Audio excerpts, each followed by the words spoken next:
en direct après les premiers éléments, les chiffres. Donc on le sait, la qualification de Emmanuel Macron avec 28,3% et 23,3% pour Marine Le Pen selon IFOP Fiducial. Frédéric Dabi, vous êtes avec nous et vous avez une projection de second tour qui est assez serrée et qui est un peu différente de ce premier tour. Alors qu'il y a un gros écart au premier tour, au second tour, vous le voyez extrêmement proche. Peut-être qu'il faut expliquer à nos spectateurs pourquoi. Oui, vous avez raison. L'écart du premier tour compte. C'est le premier second tour qui prend en compte la connaissance des résultats du premier tour. Alors que précédemment, dans notre rolling, avant le 10 avril, les seconds tours souffraient d'une sorte d'angle mort. C'était, je ne connais pas par définition, les résultats du premier tour. Là, ce 51-49 qui est, dans l'histoire des sondages fait le soir du vote, l'écart le plus serré jamais vu, même s'il y a des écarts un peu plus importants, on est sur un vrai match de second tour, prend à mon avis en compte le fait que pour la première fois, en tout cas par rapport à 2017 pour Marine Le Pen,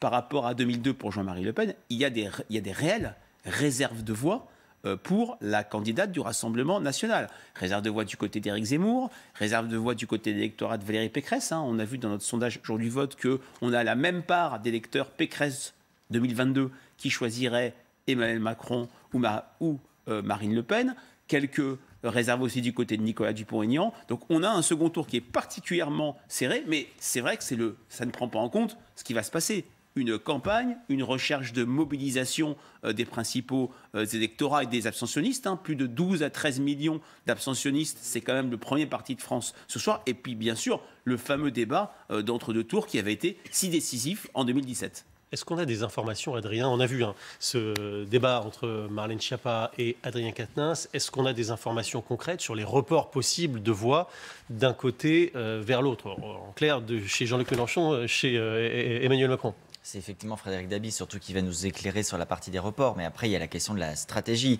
Jean-Luc Mélenchon, ce soir, certes, il n'a pas formellement dit j'appelle à voter Emmanuel Macron, mais il a répété à plusieurs reprises qu'il ne devait y avoir aucune voix en direction de Marine Le Pen. Il ne veut surtout pas qu'on puisse lui faire le reproche d'une ambiguïté.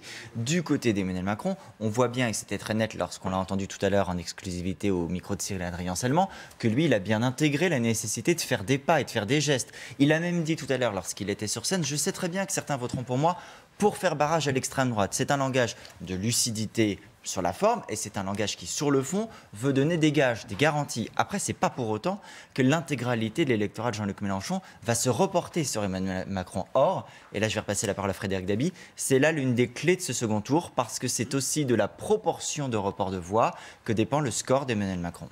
Oui, pour l'instant, donc dans ce sondage jour du vote, on est sur une mécanique de report qui est assez proche de celle que l'on mesurait avant le premier tour. Sur 100 électeurs de Jean-Luc Mélenchon ce soir, donc c'est 21%, 44% choisiraient l'abstention blanc ou nul, 33% Emmanuel Macron et 23% Marine Le Pen. Donc les consignes de vote auront un rôle important. La question des programmes, on a bien entendu la fameuse question de la retraite à 65 ans, qui est une proposition d'Emmanuel Macron qui peut être un casus belli pour beaucoup d'électeurs de Jean-Luc Mélenchon. Donc on est sur un rapport de force très serré. En revanche, dans l'électorat Zemmour, dans cette enquête, ce n'est qu'une première enquête, bien sûr, prenons-la avec une certaine prudence, 3/4 choisiraient sans problème Marine Le Pen, 4% seulement Emmanuel Macron. Oui, il y a effectivement aussi, à droite, chez Valérie Pécresse, une partie des électeurs qui restent, ceux qui restent puisque le score est très faible, une partie de ces électeurs qui choisiraient Marine Le Pen, Guillaume Roquette. Oui, et selon le même sondage,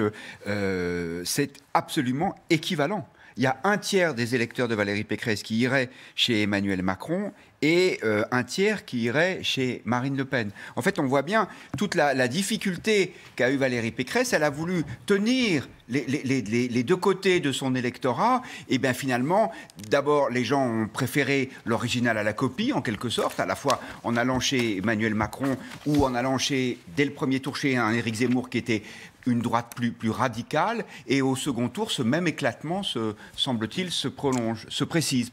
Alors, on va aller du côté du QG de Marine Le Pen. Mathieu Desmoulins, dites-nous comment a été accueilli ce sondage dont on vous parle depuis tout à l'heure et dont on est en train de voir le détail grâce à Frédéric Dabi, le 51-49. Est-ce qu'il a galvanisé les troupes du côté des militants Rassemblement National ?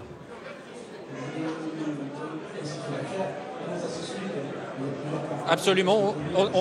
On se montre confiant. En tout cas, on estime que c'est possible ici chez Marine Le Pen. Il faut dire, je vous répète ce que me disait un militant il y a quelques minutes. En 2012, personne n'y croyait. En 2017, c'était extrêmement improbable.